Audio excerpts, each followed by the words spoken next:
Tuhan tahu where you are in this life. He knows your struggles too. Dia ngerti pergumulan Anda sesungguhnya itu apa. Duduk perkaranya di mana, solusinya di mana. Dia tahu waktu ilahi kairosnya kapan Tuhan akan menolong.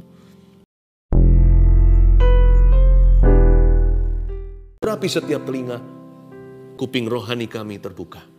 Berbicaralah ya Tuhan, nubuatan kami tangkap langsung dari hati Tuhan. Melalui mulut hamba-Mu sembunyikan di balik salib-Mu.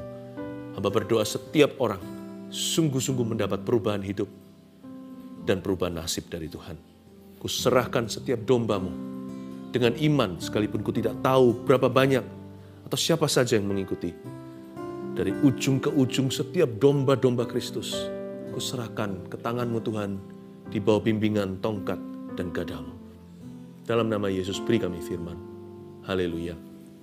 Amin. Puji Tuhan. Ambil Alkitabnya dan juga catatan. Anda yang belum subscribe, segera subscribe supaya terus dapat notifikasi, supaya tidak melewatkan program-program seperti ini. Hari ini, tangkaplah suatu nubuat 3 bahkan, yang akan membuat hati Anda kembali semangat. Dan ini nubuatan untuk pekerjaan kita. Matius pasal yang ke-17 ayat 24 sampai 27, 3 nubuatan untuk pekerjaan kita. Sambil dibuka saya jelaskan nubuatan itu apa. Kenapa ada kata nubuat? Banyak orang alergi dengan ini karena kita seringkali dapat pengalaman yang kurang menyenangkan. Karena banyak sekali pihak-pihak yang menyalahgunakan nubuatan. Padahal nubuatan itu indah. Nubuatan itu artinya 2. Foretelling, F-O-R-E-T-E-L-L-I-N-G. Foretelling itu prediksi. Jadi seperti perakiraan. Nanti hujan atau tidak. Tapi ini bukan cuaca. Tapi perakiraan tentang apa yang Tuhan mau kerjakan. Nah itu harus digenapi. Maksud saya itu harus diteguhkan dengan pengenapan. Terima saja asal tidak melanggar firman. Kalau memang Tuhan bicara pasti terjadi. Kalau tidak terjadi Tuhan tidak ngomong apa-apa berarti. Tapi ada satu lagi yang namanya forthtelling. F-O-R-T-H-T-E-L-L-I-N-G. Forthtelling itu adalah menjadi kepanjangan lidah Tuhan. Jadi untuk masa kini bukan untuk masa depan. Kata-kata seperti Jesus loves you, jikalau diucapkan tepat waktu kan Tuhan suruh. Apalagi terhadap orang yang sebentar lagi mau bunuh diri, itu bisa menyelamatkan nyawa. Sekalipun gak ada suara seperti demikian firman Allah atau aku berkata. Tapi perkataan yang tepat guna dan tepat waktu. Itulah nubuatan juga, foretelling, tidak memperakirakan apa-apa, tidak memprediksi sesuatu. Tetapi suatu getaran hati Kristus yang bisa dirasakan, Tuhan sedang punya pikiran ini dan Tuhan sedang berkata demikian. Nah saya harap Anda mendapatkan foretelling juga, yaitu lewat saat teduh. Khususnya untuk pekerjaan. Pekerjaan ini bukan hanya berbisnis atau yang business owner saja. Segala profesi, termasuk ibu rumah tangga adalah pekerjaan bukan? Mahasiswa, sekolah, setiap kita selalu punya panggilan. Kita buka dulu Matius 17 ayat 24 sampai 27, Yesus membayar bea untuk bait Allah. Saya baca, ketika Yesus dan murid-muridnya tiba di Kapernaum, itu ministry base atau markas besarnya Tuhan Yesus dalam pelayanan, datanglah pemungut bea bait Allah kepada Petrus dan berkata, apakah gurumu tidak membayar bea 2 dirham itu? Jawabnya, memang membayar. Dan ketika Petrus masuk rumah, Yesus mendahulunya dengan pertanyaan. Karena Yesus maha tahu ya, jangan lupa. Sebelum ditanya, Tuhan sudah tahu dulu. Apakah pendapatmu Simon? Dari siapakah raja-raja di dunia ini memungut bea dan pajak? Dari rakyatnya atau dari orang asing? Jawab Petrus, dari orang asing. Maka kata Yesus kepadanya, jadi bebaslah rakyatnya. Yesus ini lagi ditarik bea cukai, bea bait Allah. Karena sistem pemerintahan mereka religi. Tapi Yesus itu yang punya bait suci. Masa bayar? Tapi Tuhan Yesus tidak mau menjadi batu sandungan. Yesus tetap membayar pula. Padahal dia yang punya bumi dan sorga. Betapa baik ya rendah hati Tuhan itu ya. Mari kita contoh itu sedikit. Saya kasih pesan-pesan ekstra. Ayat 27. Tetapi supaya jangan kita menjadi batu sandungan bagi mereka, pergilah memancing ke danau. Dan ikan pertama yang kau pancing tangkaplah dan bukalah mulutnya. Wow! Maka engkau akan menemukan mata uang 4 dirham di dalamnya. 2 dirham plus 2. Ambillah itu dan bayarkanlah kepada mereka, bagiku 2 dirham dan bagimu juga 2 dirham selebihnya. Ini luar biasa. Karena ini menunjukkan the omnipotence of Jesus Christ. Keilahian Tuhan Yesus. Yesus itu bukan nabi. Yesus itu Allah, anak Allah yang maha tinggi. Omnipotence itu artinya kemahakuasaannya. Tuhan Yesuslah yang menaruh koin itu di dasar lautan. Ikan yang ditangkap oleh Petrus adalah ikan dalam laut. Bukan hanya ikan di dalam laut, ikan lautan dalam. Yesus yang taruh di dalam situ.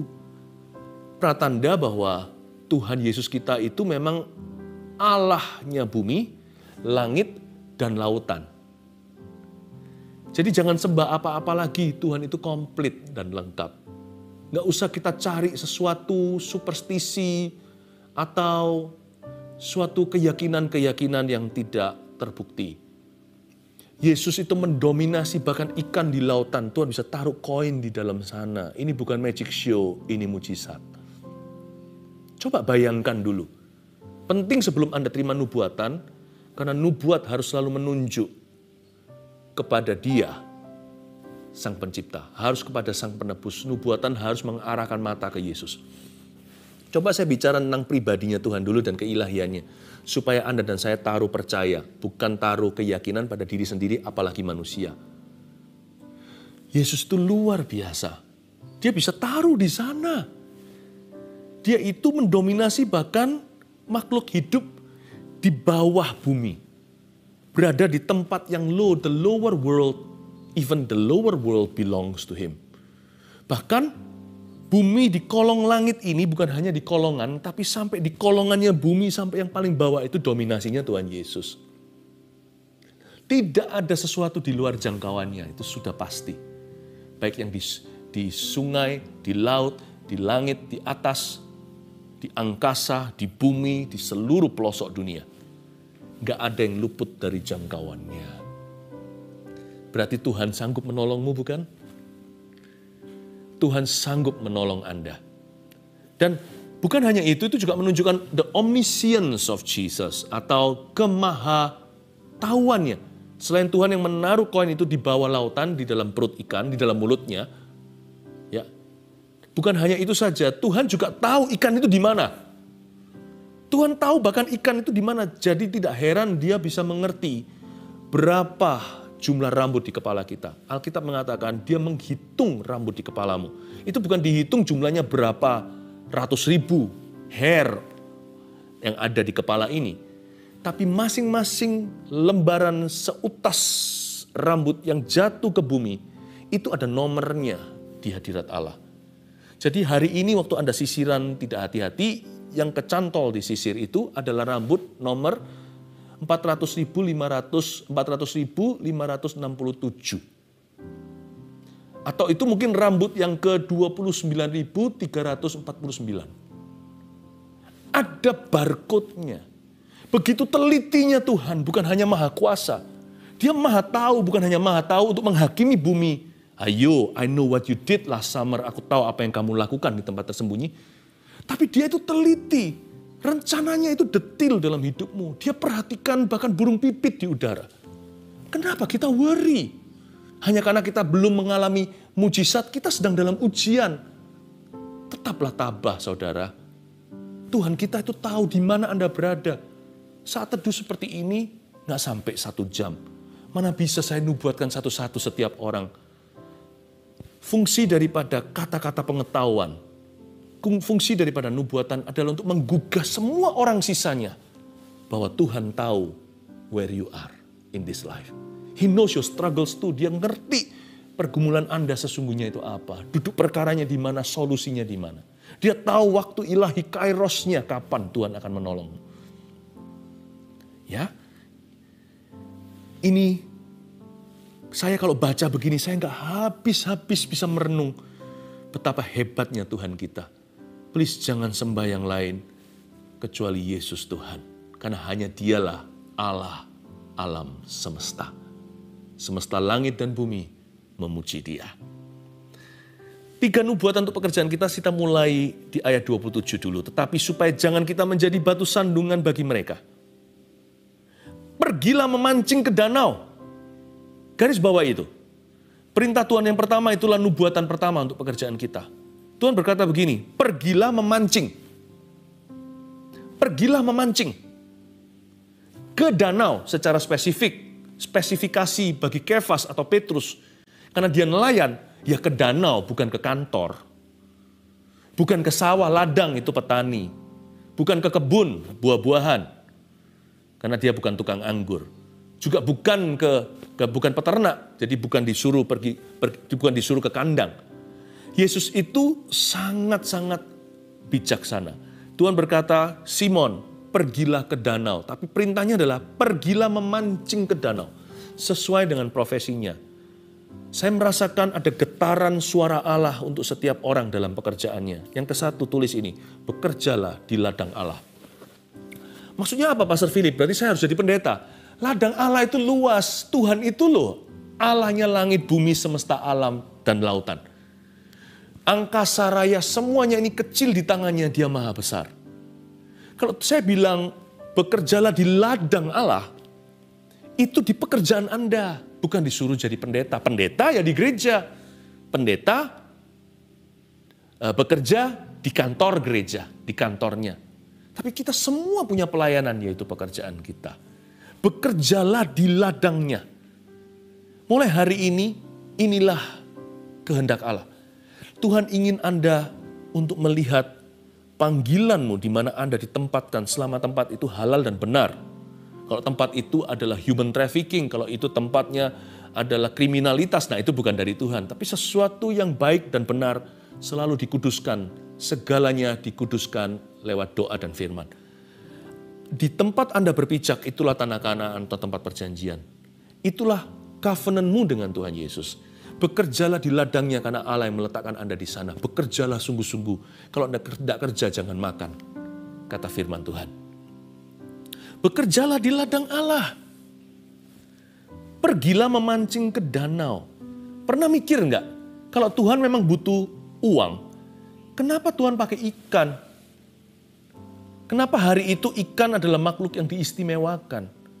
Bukankah tidak adakah makhluk lain yang lebih layak? Kenapa Tuhan tidak bisa gerakkan satu orang manusia tiba-tiba datang kasih amplop ke Petrus? Kalau seperti itu kan murahan dan juga kurang mendidik Petrus tentunya. Karena Tuhan sedang menciptakan, sedang membentuk hamba Tuhan. Kenapa disuruh ke ikan ya? Pernah pikir nggak? Pasti ada banyak malaikat iri sama ikan itu. Saya nggak tahu itu ikan pasti bukan ikan mahal lah. Ikan Galilea itu ikan-ikan biasa. Ikan besar-besar juga ada, tetapi bukan ikan-ikan seperti yang bluefin tuna. Itu di perairan Indonesia. Di Galilea itu ikan Petrus. Disebut begitu sampai hari ini. Ikan-ikan seperti mujair begitu. Bukan ikan yang mahal. Malaikat-malaikat pasti semuanya berkata, kenapa bukan salah satu dari kami? Dengan senang hati. Malaikat kalau turun langsung kasihkan ke tangan anak Allah. Karena mereka semua ingin mendapat perkenanannya. Buktinya pada waktu Yesus sedang menderita di Getsemani, malaikat yang turun dan bercahaya memberi dia kekuatan. Atau Musa kali, atau mungkin bahkan Elia. Dengan senang hati mereka datang untuk ngobrol dan kongko dengan Tuhan Yesus di Gunung Transfigurasi sebelum penyalipannya. Kenapa enggak Tuhan pakai seorang tukang pos yang lain? Kenapa ikan? Pernah pikir enggak kenapa ikan? Bukan ikannya. Tuhan sedang memberi pesan kepada kita dan kepada Petrus saat itu. Tuhan sedang mendorong dan menunjukkan restu, mendemonstrasikan dukungan kepada profesi yang Petrus tekuni. Tuhan seolah-olah ingin bicara sama Petrus, yang rajin ya nak. Profesimu itu aku berkati. Itu juga ladangnya Allah. Nah, Petrus kan jadi rasul akhirnya. Jadi hamba Tuhan bukan? Kalau jadi hamba Tuhan kita semua hamba Tuhan. Jadi pendeta maksudnya. Iya, tapi Petrus jadi pendeta setelah dia responsibel dulu. Dia dipilih khusus oleh Tuhan, disisihkan. Bukan karena dia gagal bekerja.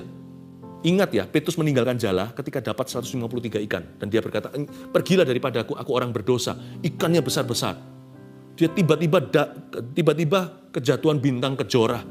Luar biasa diberkati profesinya. Justru di puncak berkat, Petrus berkata, aku lepaskan semua dan kuanggap sampah. Aku mengikut Yesus menjadi penjala manusia. Jangan alasan. Aku lepas, karena kerjaan kita gagal, kita mau melayani Tuhan. Melayani Tuhan itu di kerjaan. Nanti akan ada orang-orang yang melayani di kerjaan dan disertai Tuhan yang Tuhan berkata, cukup, kamu menjadi full timer. Tapi hanya segelintir orang saja. Jangan jadikan alasan melayani Tuhan sebagai kamuflase karena kita tidak mau sungguh-sungguh bekerja di bidang kita. Tuhan bilang sama Petrus seperti ini, Petrus, Kefas, anakku, muridku, bekerjalah di ladang. Kenapa dia memilih ikan? Karena dia ingin memberi pesan bahwa Tuhan berkenan kepada profesi nelayan. Apa profesimu? Percayalah, bekerjalah dengan sungguh-sungguh, dengan hati yang berkenan. Jaga hati, jaga kekudusan. Ikut Yesus. Ya. Melekat pada Tuhan. Nanti lihat ya, pulang dari tempat kerja Anda membawa lebih dari sekedar paycheck Anda. Anda membawa restunya Tuhan Yesus. Membawa perkenanan Allah. What you bring home is not paycheck atau salary atau gaji. Yang Anda bawa pulang, blessing. Beyond your salary. Melebihi gaji Anda. Anda pulang membawa sebuah perkenanan Allah. Bekerjalah di ladangnya. Serius mulai hari ini. Saya ngomong begini, membeberkan karpet merah. So, saya merasakan kita semua terlalu tenggelam di dalam pandemi. Satu persatu mulai beralasan berkata, iya lagi sepi dan sebagainya. No. Bunga bakung itu berkembang di padang yang gersam. Ayo, bangkitkan semangat. Kan saya sudah janji tadi. Ini nubuat yang membangkitkan semangat. Karena kata nubuatan itu juga berarti membangun semangat orang. Itu salah satu fungsi nubuatan. Building someone's faith. Membangun iman. Ayo, jangan beralasan. Aku bekerja di ladangnya. Karena Tuhan akan berkati. Yang kedua, kita lihat kembali di ayat 27 tadi. Tapi supaya jangan kita menjadi batu sandungan bagi mereka. Pergilah memancing ke danau. Lalu ke berikutnya. Dan ikan pertama yang kau pancing. Tangkaplah dan bukalah mulutnya. Maka engkau akan menemukan mata uang 4 dirham di dalamnya. Garis bawahi ikan pertama yang kau pancing. Bukan coba-coba. Poin kedua, saya rasakan ini nubuatan untuk kita. Saya nggak bisa jelaskan panjang lebar, secukupnya ala kadarnya. Tapi tangkap aja, ini kalimat-kalimat hikmat. Anda tangkap, taruh di hati, besok bekerja, terngiang-ngiang di dalam kepala. Ya, berimanlah dan bukan coba-coba. Waktu Anda bekerja, berimanlah. Jangan hanya bekerja. Jangan hanya, memang betul, jangan hanya berdoa. Kalau orang yang mau berdoa nggak bekerja, jangan makan, kata Paulus di Tesalonika. Tapi sebaliknya, jangan hanya bekerja saja, kayak orang ateis saja. Bukankah Bapakmu di surga tahu yang kau butuhkan? Burung pipit di udara pun dia pelihara. Berimanlah. Jangan-jangan kita kerja. Nanti seperti si sulung yang tenggelam di dalam pekerjaannya dan tersesat di rumah Bapak. Kita nggak ingat bahwa kita ini adalah umat berkat, umat yang diberkati oleh Allahnya. Berimanlah. Bangun kerohanianmu dalam pekerjaanmu. Bangun mesbahmu, baik mesbah pribadi maupun mesbah keluarga. Berimanlah kepada Tuhan. Klaim janji Tuhan. Yang Anda harus memorize, yang selalu jadi memori adalah scriptures atau firman Tuhan. Hafal ayat-ayat. Ucapkan di mulut daripada keluhan, gosip melulu. Berimanlah, klaim janji Tuhan. Tuhan gak keberatan kalau Anda mengklaim janjinya, malah Tuhan senang. Doa-doa kita terarah barang siapa di dalam firman dan firman di dalam dia. You see, minta apa saja akan diberikan. Sebab kita gak akan ngawur mintanya kalau ada firman. Berimanlah dan bukan coba-coba. Coba bayangkan jadi Petrus ya. Dia diberitahu sama Yesus, kamu cari sampai ketemu tuh ikan yang ada koin di mulut. Enggak, Yesus berkata, lemparkan kailmu.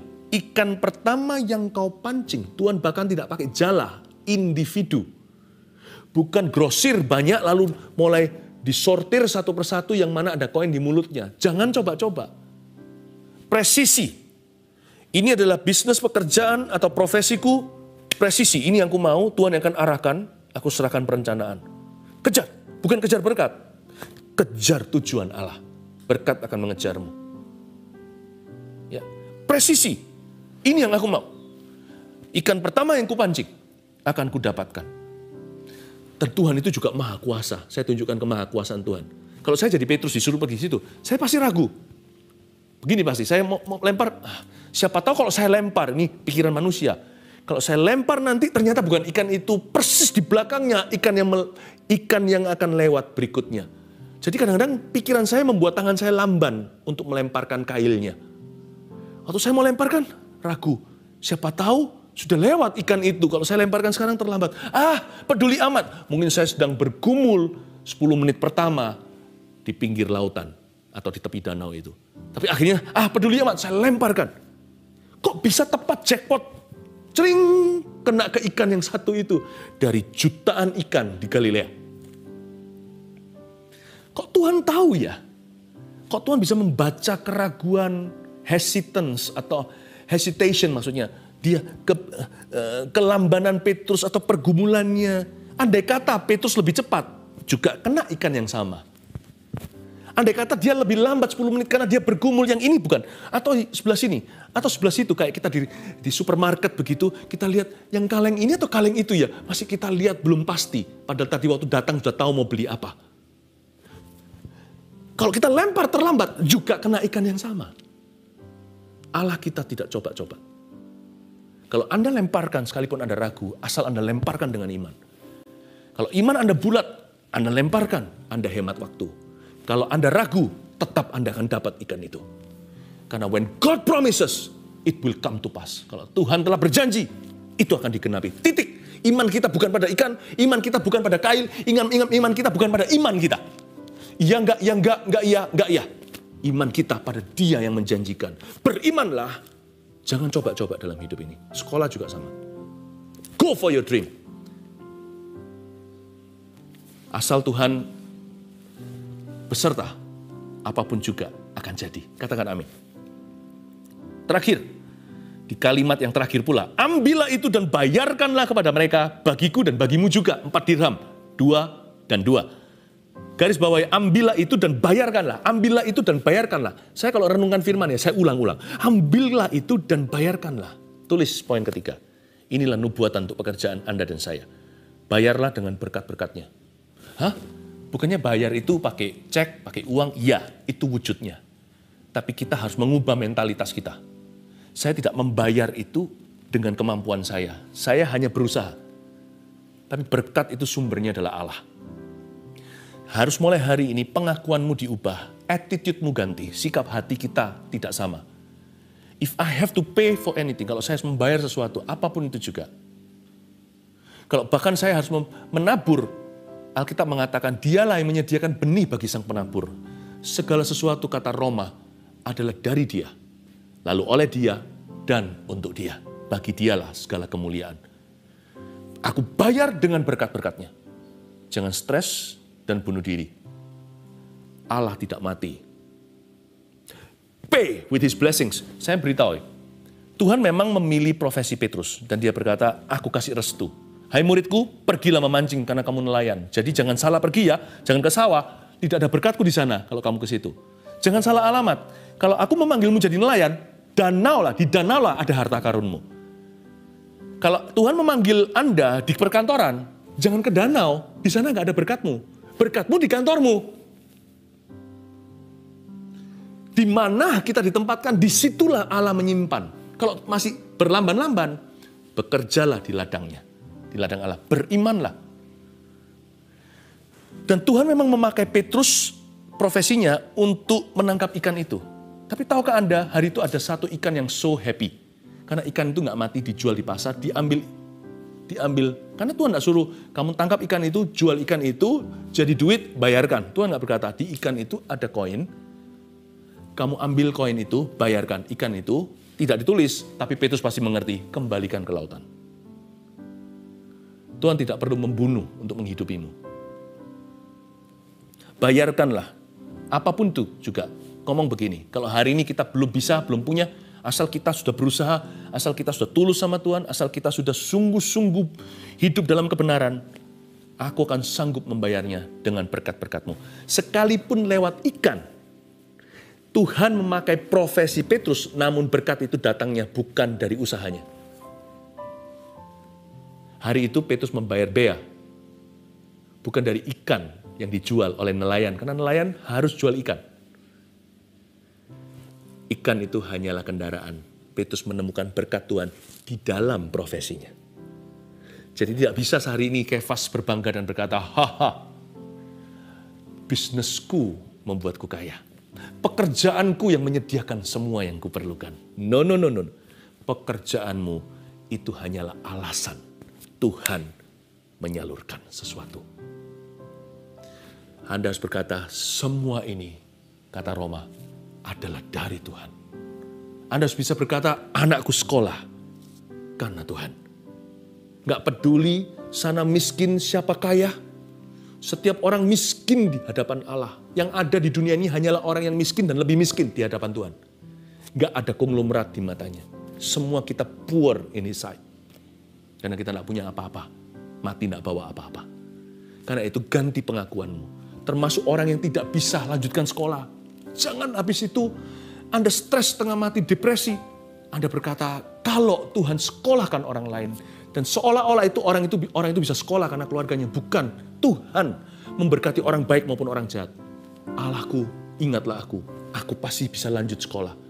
Sekalipun orang tuaku tidak bisa sekolahkan, tidak punya dana, Tuhan akan sekolahkan. Lihat nanti kalau tidak gerbang pintu sorga terbuka bagi Anda, sesuatu terjadi. Waktu Anda berkata, I will pay with God's blessing. Tentunya nggak bisa ya, kita pergi ke supermarket, swalayan, lalu kita berkata, saya bayar dengan berkat Tuhan. Ya nggak bisa. Anda harus pakai uang elektronik ya, atau pakai cash, harus bayar sesuatu. Tapi maksud saya adalah, secara kerohanian, cara pandang Anda harus berubah. Kalau beneran di masyarakat, ya harus bayar pakai nilai tukar. Tapi ingat mulai hari ini, bukan ikan Petrus yang membuat dia bisa bayar bea cukainya. Tapi karena Tuhan taruh koin di dalam profesinya. Through his profession, but not by his work. Through his profession, but not by his work. By the grace of God. Oleh karena kasih karunia Allah. 3 nubuatan untuk pekerjaan kita. Tangkap kalimat-kalimat ini. Nanti lihat hari-hari ke depan, Anda akan melihat, Anda akan menyaksikan 3 kalimat ini menuntun Anda seperti pelita dan terang bagi kaki dan jalan Anda. Bekerjalah di ladang Allah. Katakan terima kasih Tuhan untuk profesiku. Coba ngomong begitu. Terima kasih Tuhan untuk profesi saya. Ajarku setia. Ajarku tekun. Tidak gampang menyerah. Tahan banting dan tabah. 2, berimanlah dan bukan coba-coba. Katakan sama Tuhan, Tuhan Yesus, aku percaya akan janji-Mu. Yang ketiga, bayarlah dengan berkat-berkat-Nya. Percayalah, Tuhan tidak meninggalkan Anda. Amin.